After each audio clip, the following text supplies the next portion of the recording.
You are listening to The Future of Work, Water Cooler Conversations, where business leaders share how they integrate humanity and technology to create a better workplace for today and tomorrow. This radio show and podcast is brought to you by Max 6 Entrepreneurial Center. And now, let's listen in as Jen Burrell and Kyle McIntosh connect with today's valued guests. And we're back with the Future of Work Water Cooler Conversations. I'm Kyle McIntosh here with my co-host and good friend, Jen Burwell. And our fascination with business leaders who have developed innovative approaches, healthy cultures, flexible workspaces, and seamless virtual technology. Today, we are excited to introduce you to Cherrie Lonkar, Executive Director and founder of Branching Out Family Services. Thanks for being on the show, Cherrie. My pleasure. Thanks for having me. Cherrie is one of my all-time most favorite people, so I am so excited to have you for a whole hour. I know there's so many things that we can talk about, but we always like to start the show with just tell us, where did you come from? Where did you grow up? And how did you get to where you are today? Hey, all right. Well, I grew up in a smallish town in Southern California called Highland, California. And I flew the nest really young, graduated college early, and couldn't wait to, get out of my hometown like so many people. I, right after college, took a job as a flight attendant because, I had just charged a burrito to a credit card and I still wanted to travel, but I had to figure out a way to do that. So I became a flight attendant for about a year. And after 9/11, I landed right here in the Valley, went back to school, I was a kindergarten teacher, and then I went back to school and became a counselor, and that's where we're at today. Great. That was a lot of ground to cover. Yeah. Short period of time. So if it's okay with you, Cherrie, I want to just kind of talk about how you and I first connected and the impact that you've had on me personally. So thinking about this, it's just weird how all these things work out, because earlier this morning I had a mastermind group with Alyssa Leone, which is who connected you and I. She was our doula for two of our children. I think about 2 or 3 years ago, she nominated me for this spa day mom's night out for for parents who had special needs children. And my son had just been diagnosed. And so I was the lucky winner. So I got to have a whole... You were very pregnant. Oh, yeah. I was pregnant with my youngest. Oh, I forgot about that piece. Wow. Yeah. And it was awesome and amazing. But it was also so overwhelming because I was new to the space and new to everything that was going on. And I will never forget, after that, you came to my house and sat on my couch and really were just, holding my hand. It's going to be okay. Let me walk you through this process. It's incredible how there are people like you and many others who have shown up in my life to help me kind of guide through a difficult situation. And looking at it now, kind of having my feet and my bearing in the world, although having special needs kids are not for the faint of the heart, and it's always, keeps you on your toes. I just am so grateful for that, for you being able to hold space for me and to be able to show me okay, it's going to be okay. Here's some next steps you need to take, but also, how are you doing? Because no one had asked me that question. And so if nothing else, I just wanted to express my gratitude for you. I love hearing that. And I think that kind of speaks to this different approach and business model that we've kind of embraced here at Branching Out. I mean, we created this organization out of passion.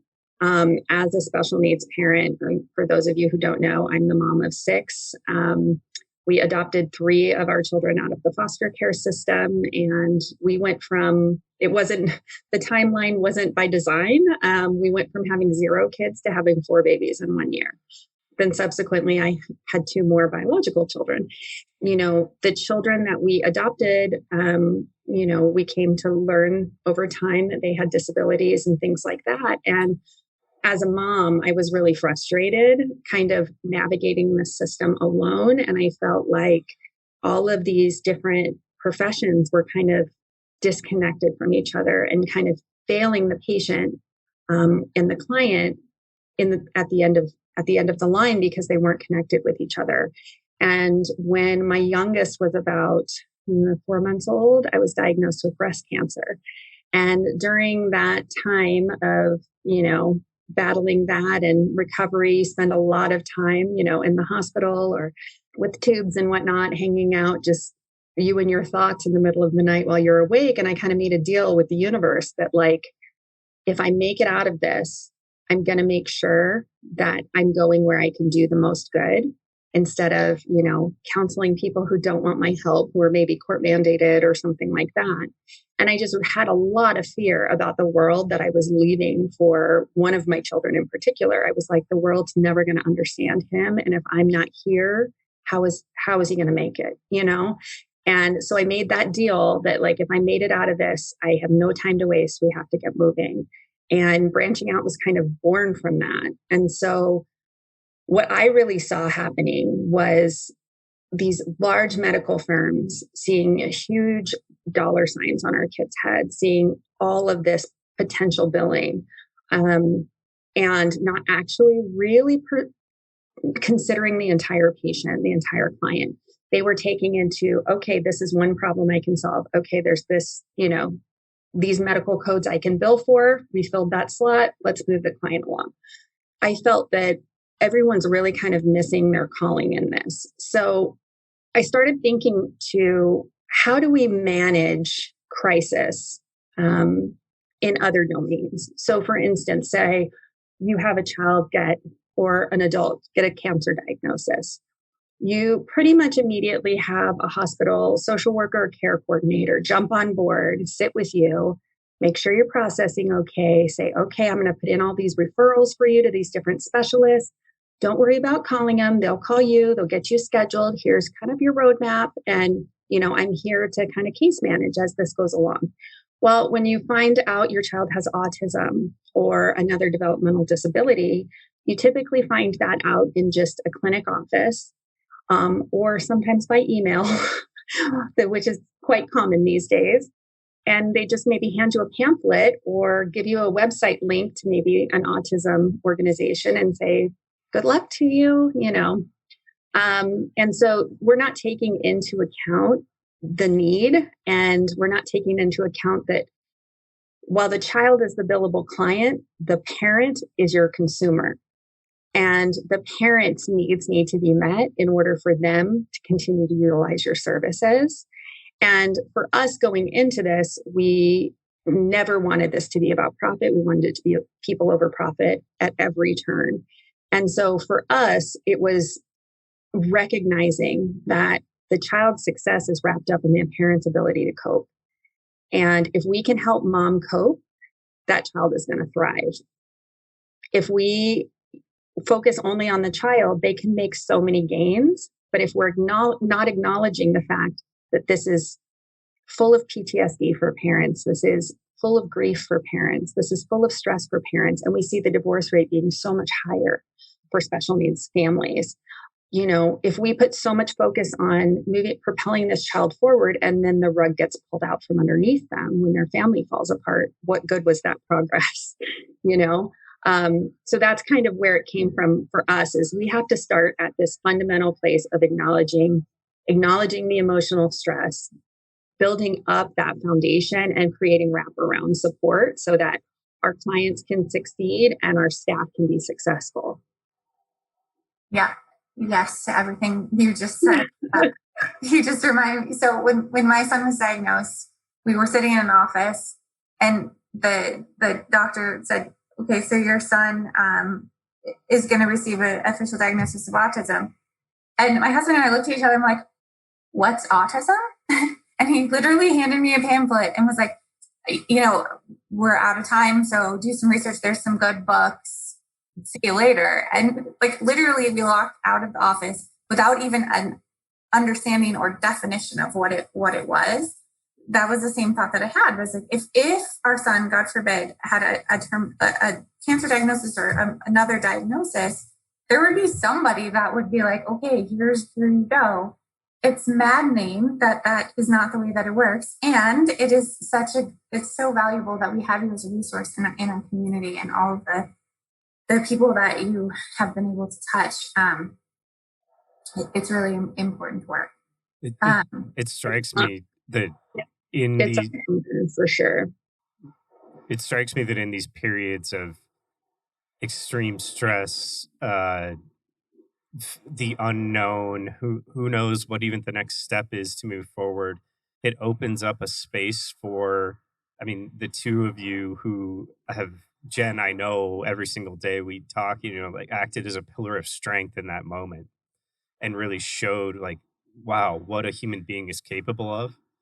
But I too am so grateful for Cherrie, what you do and what people like you do who it doesn't have to be as hard as we're making it at the same time. We don't have to give people all of that space to have to stand up and be a pillar of strength in these moments where sometimes it just would be nice to have somebody to hold my hand through this. Yeah, I think there's self-care is kind of a buzzword these days, particularly in this, with companies starting to be maybe more user-friendly in terms of their staff and all of that. And that, we want to promote self-care, but we also as leaders have to recognize when community care is what's needed, not necessarily self-care. In situations we need to remember and be able to decipher when our clients, when our staff are, we can say, take some time for some self-care. If Jen's boss had told her, just take the day off, you need some self-care, what would you have done? You would have been full of stress. You would have been going down the Google rabbit hole. You would have, and that doesn't support you, right?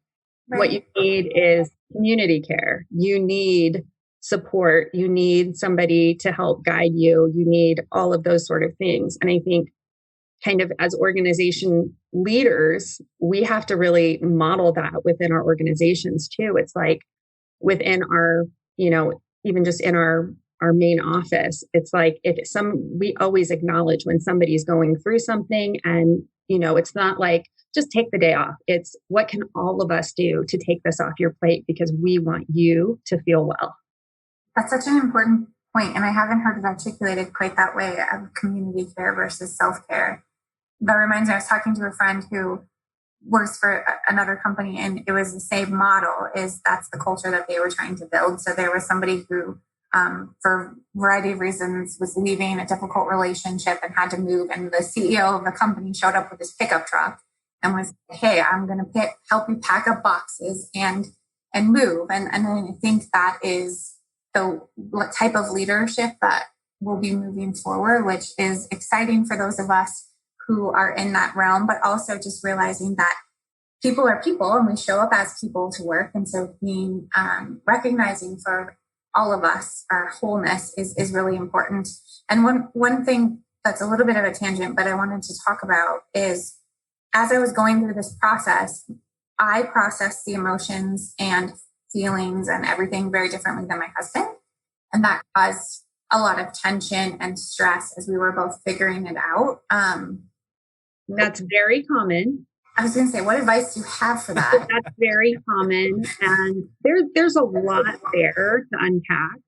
As a mom, I'm sure that I can speak for most mothers that we are very tactical in our approach to meeting our kids' needs. So if we find out that there's an issue, we are immediately on problem solve. Okay, so here's what I can do. I've done all this research. What we find is moms get the diagnosis and then start sleeping less, start falling behind on things because they've gone down the Google rabbit hole and they're listening to podcasts, reading books, like trying to find all of these supplements and therapies and all of these different things. And they verse themselves in this world of autism acronyms.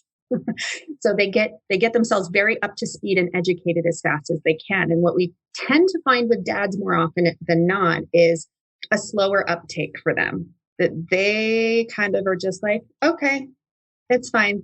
I'm just going to go about things as normal. I think there's something to be said for the fact that the majority of autism diagnoses are given to boys.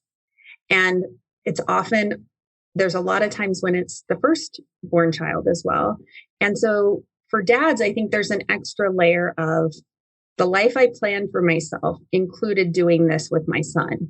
It included, coaching his sports and doing, all of these things that are rites of passage, that were rites of passage in his life, that's what fatherhood looked like to him.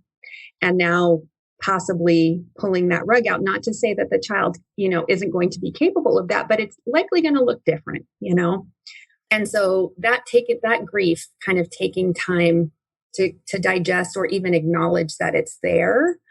Dads kind of often don't want to connect with the emotional part of this, that this really is hard and it's not just another day and, that sort of thing. And moms are like, okay, so here's the plan I came up with. We're going to try this, this, and this. And he's like, wait a minute, what? They're like, you didn't read the 47 articles I sent you last night? How are you in my house? Oh my gosh, I'm doing this all on my own. What do you mean you don't know what ABA means? Yep, that's pretty much how it went. Yeah, and then you have all the well-meaning grandparents and aunts and uncles going, no, he's just a boy. I don't see it. He'll outgrow it. And, Oh my goodness gracious. Yes, this is all very true, relevant for my story. And this also makes me think about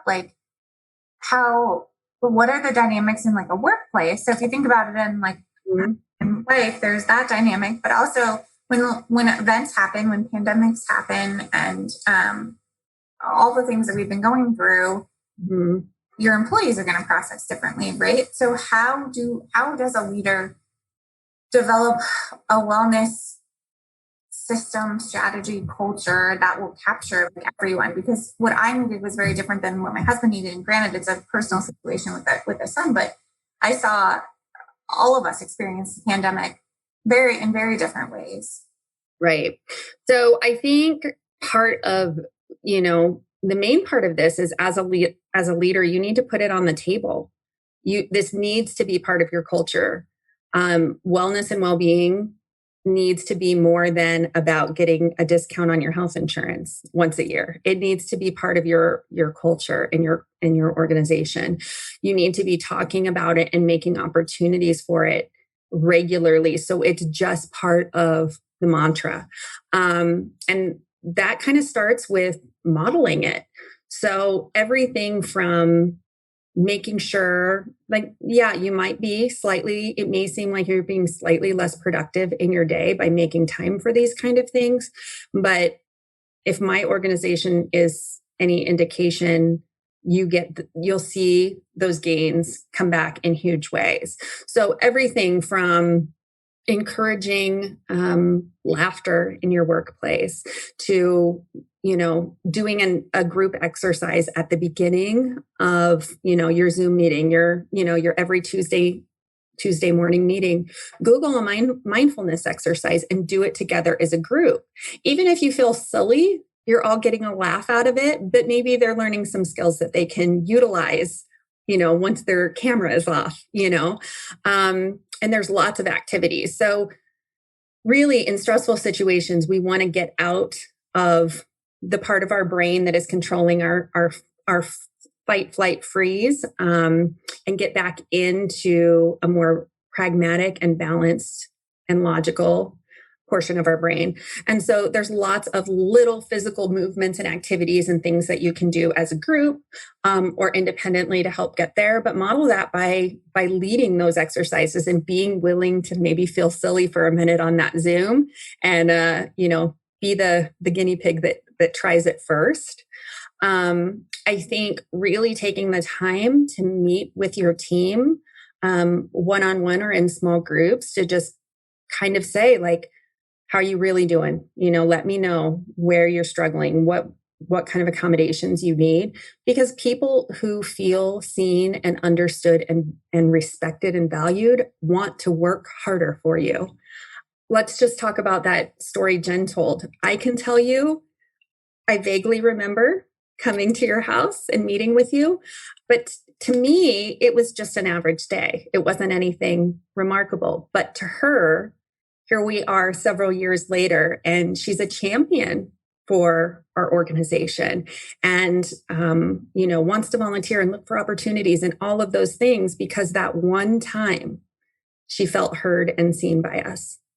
And so I think that's the same thing with your team and really making everybody's stuff, all of our stuff. So like I said, when you're struggling with something, you're falling behind, it's like, okay, how can we meet that need this week? Because maybe I'm going to need you to meet it for me next week. And really, really working together and it not being this competitive environment where it's like, if I fall behind, they're going to pounce on me. It's going to get exploited by my colleagues to, propel themselves ahead. That's not the kind of organization most of us want to be leading. With regard to, family diversity and challenges and things like that, like Jen was talking about, how would you treat a staff member who found out their child had, a life-threatening or completely life-altering diagnosis? You guys would rally around them, right? You would be like, let's sign up for this walk together and, doing all of that and checking in and how's he doing and that sort of thing.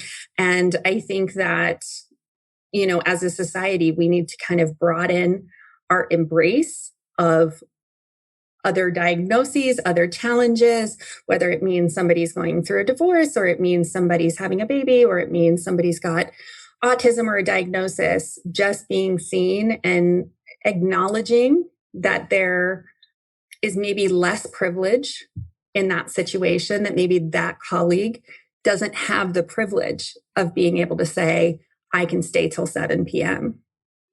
because there isn't childcare available for a special needs child that late. And so really making accommodations and being supportive of that, I think, is huge. It's something we were just talking right before this show about asking people and how do you answer? How are you? How are you really?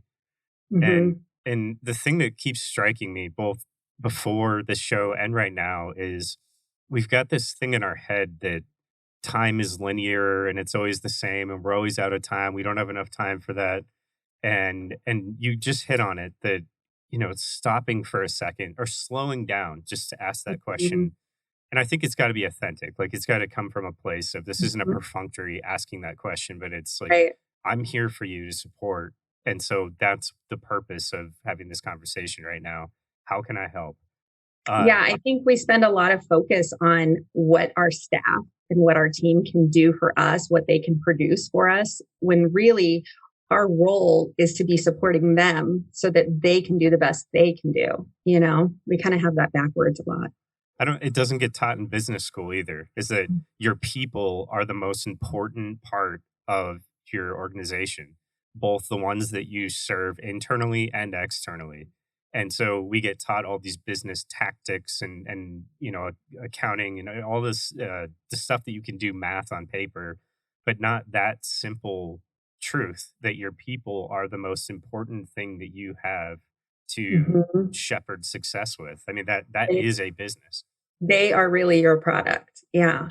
I think that's why we're seeing this huge rise in organizational psychology and, so many talks on that and new degree programs popping up in that. Because I entered the business world with zero business experience. I was a teacher and then a counselor. And I can tell you, focusing on putting people first and meeting a need and solving a problem for an individual versus providing just a product. In 18 months, our organization grew from 2 people to a staff of 150. Wow. We currently have a wait list of about 130 families right now. And just taking care of people will produce that. Mm-hmm. And one thing that really stuck out, again, another example, is after George Floyd's murder, we were all really like, what is happening? And some of us, myself included, were waking up for the first time of like, what is going on? We looked to you, we looked to your organization, like people like me of like, help us, we need resources. And so you put on cultural competency courses. But I think the thing that was the most powerful about that is and it's only in where I get this wrong, but you had like a diversity inclusion board together the content, but you as the leader, I know this is rough on you guys and you need to process this in your own way. And the last thing I want to do is put you in a situation that's going to cause more stress. So on a Sunday afternoon, you were leading the webinars, teaching the courses while you were giving your staff the space and time to process on their own without having to answer questions from people like me who are new to the conversation and might unintentionally. Really putting people in positions and trusting their ability is, kind of how that came about. There's clearly a hunger for this information. We know that we have this population of people here that have trust and buy-in with us. So this is an opportunity to start pulling people into a conversation that maybe they've been uncomfortable with in the past.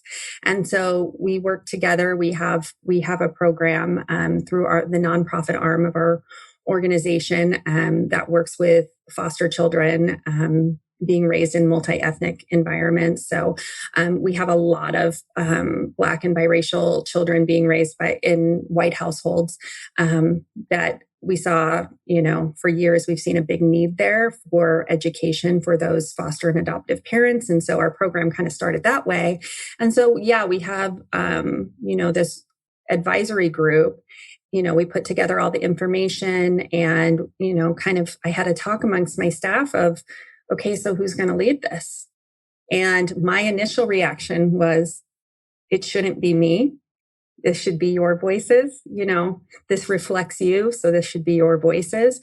And a lot of that came out of my anxiety for people being like, who is she and why is she in this space? This is not your story, But I chose to listen to my staff and care about their needs over my image or anxiety. And they said, people need to start hearing it from people like you because they're not listening to us. And we need some space to kind of heal right now. We can't engage right now. And so, Sunday afternoon, I was heart racing going, hi guys, I'm about to teach you about this. But it seemed really well received. And, I think kind of that genuine thing you're right. It makes a difference caring about people's feelings. I mean, it wasn't long. We had the New York Times emailing us wanting interviews and, things like that. And it's like, I think if you really bring authenticity and human connection to the table, people want to respond and connect back with that. Absolutely. You had me thinking as we're going through this, and I think that example is one of the best leadership examples that I can think of recently, just showing up on a Sunday. But the other part of me is like, holy moly, you run a large organization, you have 6 children, like what does your wellness practice look like, and how do you take care of yourself and balance everyone else's needs and filling your own cup? Well, I can definitely say that there are periods of time where I need to practice what I preach better. I am not infallible in this area at all. For me, as I've gotten older and as I've gotten more experience at this, I'm realizing that saying no is such an important thing for me. As somebody who, wants to say yes to opportunities and somebody who wants to always solve problems and help, it's easy for me to say yes to everything. And I think it can really get scary when you're building an organization too, to say no to an opportunity, because it might feel like that might not come back. Am I going to regret saying no? And the more I've said no to things over the past year, and I think the pandemic taught us a great lesson about that, right? Like when you have no control and you can't say yes, you have to figure out a way. And so what I've learned is really making boundaries and sticking to them. Now, I know a lot of our staff doesn't always have that opportunity to say like, oh, I'm only going to work until this time. So there's definitely some privilege in that, but in your own way, you can make boundaries. So, if it's, I do not stay a minute past this time on Tuesdays and Thursdays, I have to do that for myself, then do that. I don't want to make you stay later on those days. If it's outsourcing, I'm a big proponent of outsourcing, particularly on the home front. If it's possible, if it's within the budget, outsource the have tos. I call them have tos. There is no award for being the best housekeeper. There is no award for all of these things. Your kids are not going to remember if you had the house clean or somebody else cleaned it, or if you picked up the groceries and got to go food for dinner versus making dinner every single night. Just do what you can and be accepting of that. That's a huge thing. It's just accepting where you are and not shaming yourself for it. I think particularly as mothers, we put a lot of, we're kind of groomed from a young age of what we're supposed to do and, what motherhood looks like and all of that. But for me, I've found my sweet spot in doing those things when I do make a family dinner or something. I have favorite things that I cook, but, we're going to get takeout more nights than I would probably admit on camera, and that just has to be okay. Yeah. So that's kind of where I start, is realizing, really looking at the calendar and being like, all of us only have this many hours in a day.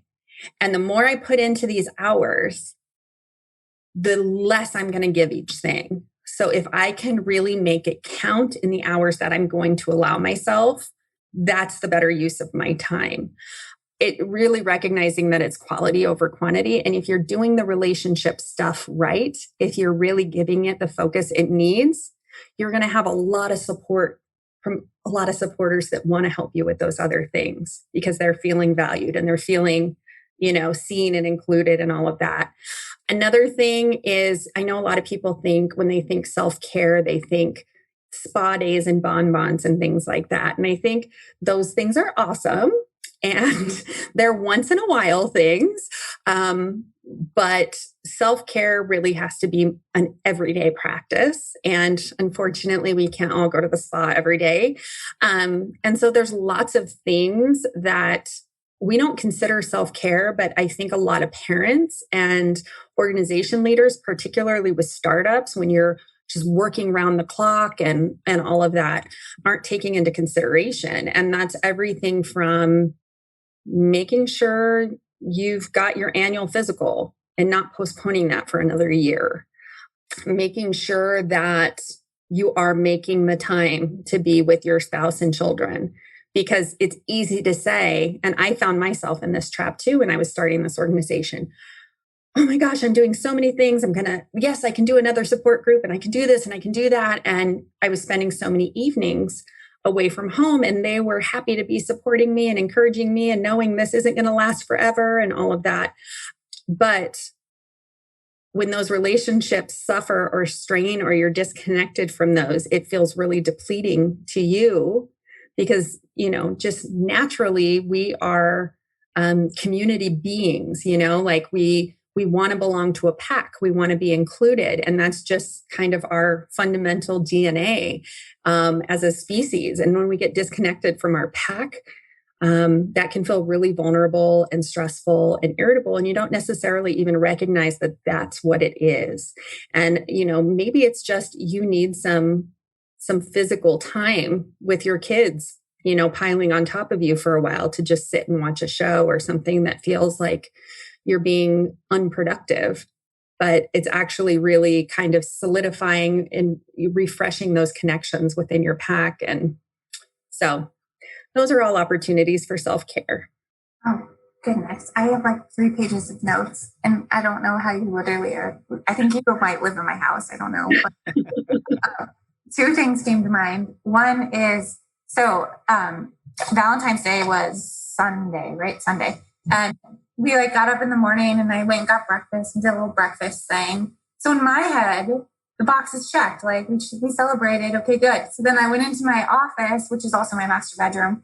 But, and I just started working. And I swear I only worked for 2 hours. But I came out and my kids were being crazy and my husband looked really sad. I'm like, what's wrong? He's like, I'm just lonely. And then my response is like, I'm really annoyed because I'm like, I'm working. Like, I'm trying to, like, build something, make things great and all this stuff. And like, why are you saying you're lonely? And then I took a step back and realized, one, it wasn't 2 hours I was working. I think it was like 4. And 2, it's that connection, that piece, right? So he's always very supportive and always my biggest cheerleader on, do what you need to do.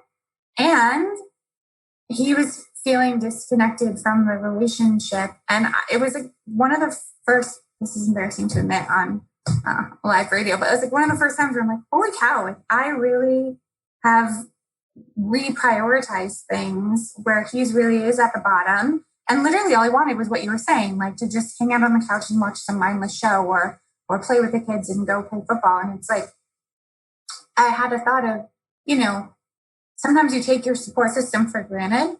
Mm-hmm. However, I truly believe like the reason I work so hard is because I care so much about my family. But this dichotomy of like, right, I'm also not connecting. And so it's so important. And so, and I feel like this pandemic has made my type A-ness get worse.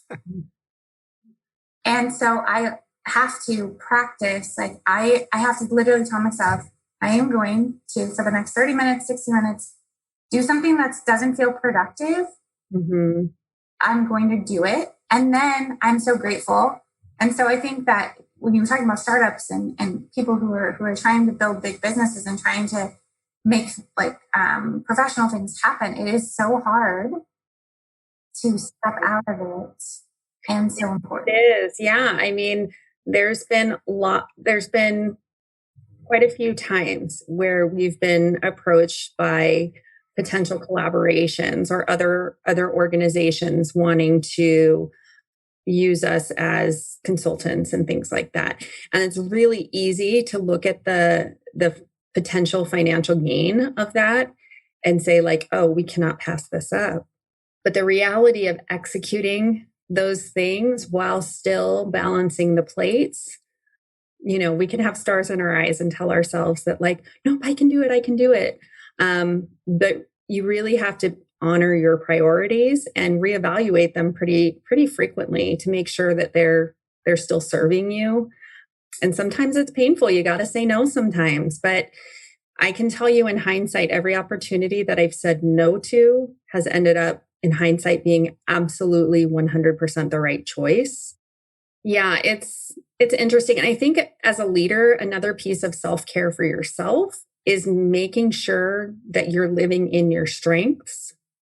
This was one thing I really struggled with when I started, was doing everything. And administration is not, that's where my soul goes to die. The details, all of that, that managing the calendar, like all of this stuff, it's not my jam. I'm a big picture person. I'm a connector. I'm the person who wants to be out there with our clients and families, not running the nitty gritty of the day to day. And I found a counterpart who just, please don't make me talk to people. Let me just be back here behind a computer and as my right hand. And so we completely shine where the other one doesn't. And that has made a huge difference. That's made all the difference in my confidence as a leader and all of that, because it's easy to feel down on yourself and like you're failing when you're forcing yourself to live outside of your strengths rather than recognizing where your strengths are and outsourcing the rest. That outsourcing, I mean, it's such a good point, and not just for the home. Like, how am I going to get cleaning done or cooking or any of these things that I should be doing, very much in quotes, should be doing.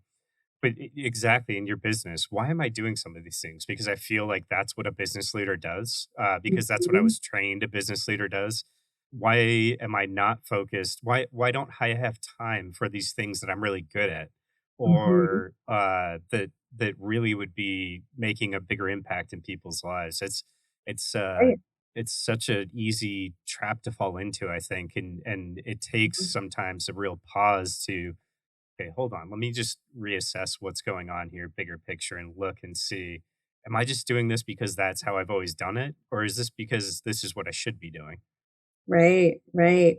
Yeah, I mean, there's a lot of reassessment I think that needs to be done and a lot of personal digging. That's why I really recommend to everyone that they have a therapist to talk through things with, because part of leading an organization or starting a startup, there is so much self discovery that happens as to your strengths and your struggles.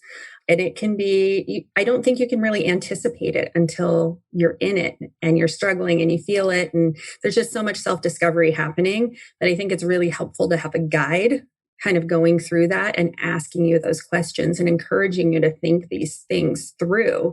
Because not only are you having to recognize, your strengths and struggles, but you're having to really ask yourself, why am I doing this? Why am I the one doing this? Is this because I can't relinquish control of this area? Or is this because I have to prove that I can do it? Or, what is the motivation there? And the better you know yourself, I think the better you can make decisions and lead and show your team and show your clients the best version of yourself versus the stressed out, self-doubting version of yourself.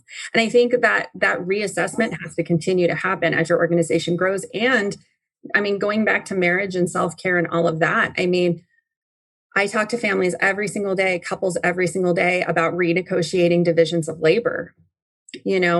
Particularly, I'm sure Jen can relate to this. Parents, with moms, societally, it's always, these are kind of mom's domain and this is kind of dad's domain, and dad does the yard and taking out the trash, and mom does the laundry and all, the cooking and the packing lunches and the baths and all that sort of thing.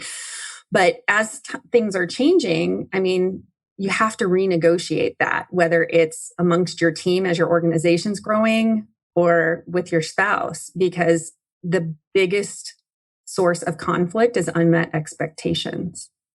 And a lot of times we don't even know why we have the expectation we have. It's just kind of programmed into us, societally.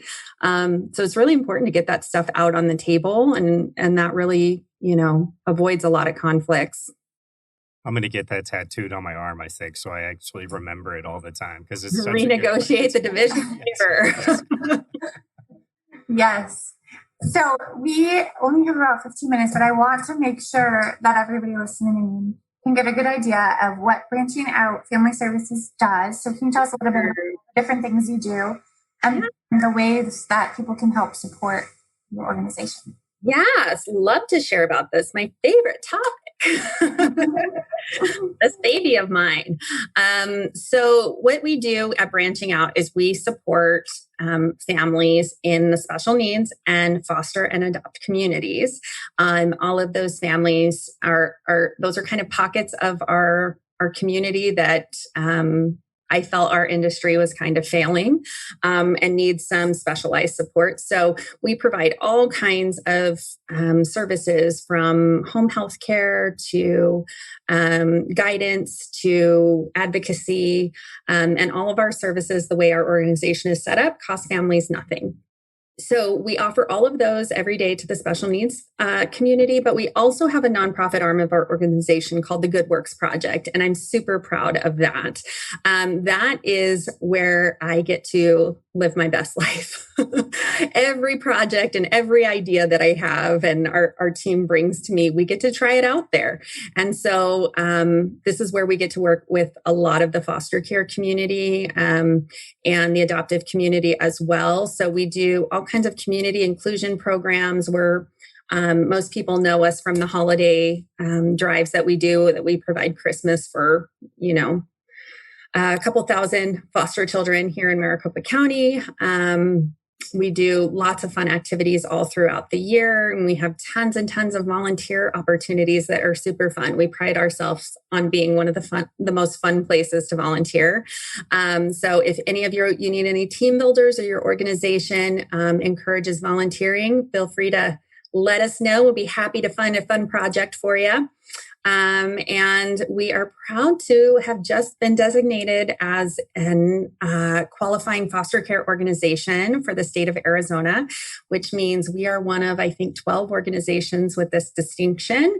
Means that you can get a foster care tax credit, dollar for dollar match, for donating to our Good Works project. So that's, I believe it's $1,000 for joint filers and $500 for individuals. So if anybody has a liability, you can put it to good work right here in Maricopa County.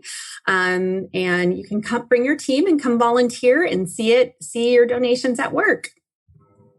That's awesome. And just to connect all the dots full circle. So we participated this year, Mac 6, in the holiday gift drive. And so businesses could do that as well, right? You can Yeah, we do things all throughout the year. Every single month, we have a different community engagement project that we work on. And all of our volunteer opportunities are very hands-on. So it's not a lot of like stuffing envelopes.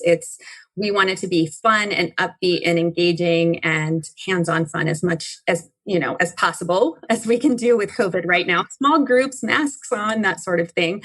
But yeah, we appreciated Mac 6's involvement, and we'd love to have you guys back for other activities. It's a great way to build morale and build your team and all of that. Yes. And is there an age limit for volunteering? So we are one of the few organizations that allows children to volunteer. So we have at-home projects, but we also have in-person projects, and even children can volunteer with us. Okay, my oldest he has such a servant heart, and he is looking for opportunities to volunteer. Well, put him to work. That's good. He's looking for some time to volunteer. So great. I feel like we covered so much ground, and I feel like this whole session was just a therapy session for me. So I appreciate it. My pleasure. Anytime. Yeah, if there's one takeaway that I can give people is I'd really love to see a shift in my own industry. I would love to see people starting to treat mental health like dental health. Our brain is the most complex part of our body. It controls every other system, and we don't really give it any attention. And when it comes to dental health, whether we have a cavity or not, we show up at the dentist twice a year, right? Our dentist can keep a watch on something that might be brewing, but there might be a cavity starting, but we'll just keep an eye on it. And we wait until we're in full-blown crisis before we reach out for support. That can be really self-destructive. You can be ruining your career, ruining your team without even realizing it, just because you're not pressing that pressure release valve every so often. And so my recommendation to leaders, to parents, to anyone is find a clinician that you like and schedule an appointment at least every 6 months to keep a file open. They know your baseline. If nothing's going on, cool. But if you need them, they're there. You don't have to wait months to get in because you're already an existing patient. And really start modeling for your team and for your kids that it's just part of taking care of your health. Just like going to the dentist, you just go. And I think really modeling that and taking that stigma away will do wonders for promoting health and well-being amongst your team. Oh, absolutely. Being able to be vulnerable and leading by example, I think, is the most important. And I totally agree. And what I really like about having a therapist that you see regularly is when something does happen, you don't have to catch them up on all the backstory, right? They know you. And so you can come in with like, here's the thing I need to work on. And they have more context. But it is such, I think every person should have a counselor, or therapist, or somebody. Take some time, at least in my experience. You have to find someone that like really you click with, I guess is the way to describe it. But it is such a valuable tool in everyone's toolkit. And I think the more that we can say that, and the more we talk about it, we can normalize it more and stigmatize it less. And it's getting easier and more affordable for individuals or for organizations with the telehealth options, for those who maybe you're an organization that doesn't provide insurance yet. I would really recommend looking into like BetterHelp or some of the online platforms and seeing about what you can do, what you can provide to your employees, whether it's, a matching or, employee assistance program that if somebody's struggling, you'll cover the first session to just get them started or something like that. It's getting much, much more affordable and easy to access. Absolutely. It's such a good point to hey, everybody listening, find somebody now. I mean, whether you've got Don't wait till you're in crisis. Don't wait till your employee is in crisis. Have those resources available. Send those emails out with those resources, every quarter or something, just reminding people that it's there and they need to be taking care of themselves and give them that permission to say, I need to focus on me. Can I, take a long lunch so I can do this session? You want them to feel like you're absolutely receptive to that. Oh, good. Well, I feel like we could talk for hours and hours and hours, but we're running out of time, and we have questions that we ask at the end of every show that are unrelated to everything we were just talking about. But Kyle and I are just curious creatures, so we like to ask. And Kyle, I don't know if you had anything else to add before we jump in our questions. No, I mean, I don't think anything to add. I took a bunch of notes too. I mean, the one thing that I've just latched on to think about a lot more deeply is this community care idea. And I think when you talked about it in the medical system, it was juxtaposed against how it works in the medical care system. But I was thinking about even how we treat self-care as, okay, this is something that I have to take the burden on and do for me. And while it's true, you've got to make space and time for it. This whole community care model, it's not just the healthcare system. It's, business leaders. It's myself sitting across the table from Kinder right here. It's us having this conversation. It's, all of us showing up in a different way so that we're there for each other. It just makes so much sense. Yeah, it gives a richness to your organization that I think a lot of people miss out on. So, my question that has nothing to do with that, as Jen said, what is your favorite book of all time? This is tough, and I'm going to go with something that's really recent right now, and it's Untamed, Glennon Doyle. Oh my gosh, yes. I just finished that too. That book was one. It's a new one, but right now that's my favorite. That's one that I'm always telling everybody, you haven't read that, you need to read it. The last guest said that last week, and everyone struck a nerve. She struck a nerve with our generation. I know, it's so true. It's a great book.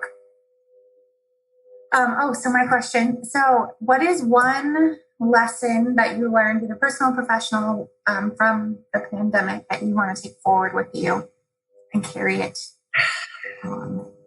The realization that the world keeps going, even if I'm not there.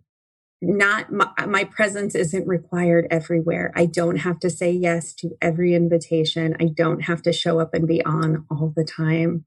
Knowing that sometimes I have to really just say no. That's one thing. And being at peace about saying no, not saying no and then feeling anxious about it or feeling guilty about it. That's what I really hope I can continue to do as things start to pick up. That's a really good one. I think I've been experiencing that as well. As before pre-pandemic, my life is, I think all of us were just like, I'm running, like even in the car, like 5 minutes between meetings. And I just, like, that wasn't a sustainable path. And so when like everything got cleared from COVID, now I'm like more intentional about how I build back. Mm-hmm. I say yes to. Although I will say, like the last month or so, I don't know if you guys have been feeling this, it feels like it's getting busier and more people are emailing, calling, reaching out, and it's all great. And I'm grateful for all of it, but I just need to make sure that I'm saying it out loud as a reminder to myself to be intentional and making sure that I'm right in the same situation I was. Yeah. I want to continue to trust my team and outsource within my organization to my, that delegating and saying like, I don't actually have to be the one to unlock the door that day. I can have someone else doing that, Yeah, Absolutely. How liberating. Yeah. So, Great. Cherrie, before we totally wrap things up, can you let people know how we can find you online? Yeah, absolutely. So you can find us, our website is branchingoutfamilyservices.com. You can find us on Facebook at Branching Out AZ, and the same on Instagram. Thank you, Cherrie Lonkar, for being on the show today, Executive Director and founder of Branching Out Family Services. And we are off to continue building better communities where people and businesses thrive. Thank you for listening to the Future of Work Water Cooler Conversations with your hosts, Jen Burwell and Kyle McIntosh. Each episode shines the spotlight on business leaders who are defining what a healthy and productive workplace looks like in Arizona and beyond. To be part of the conversation, schedule a visit of the Max 6 Entrepreneurial Center in Tempe, Arizona, and connect with us at max6.com. Remember to like and subscribe to the Future of Work Water Cooler Conversations on Apple Podcast.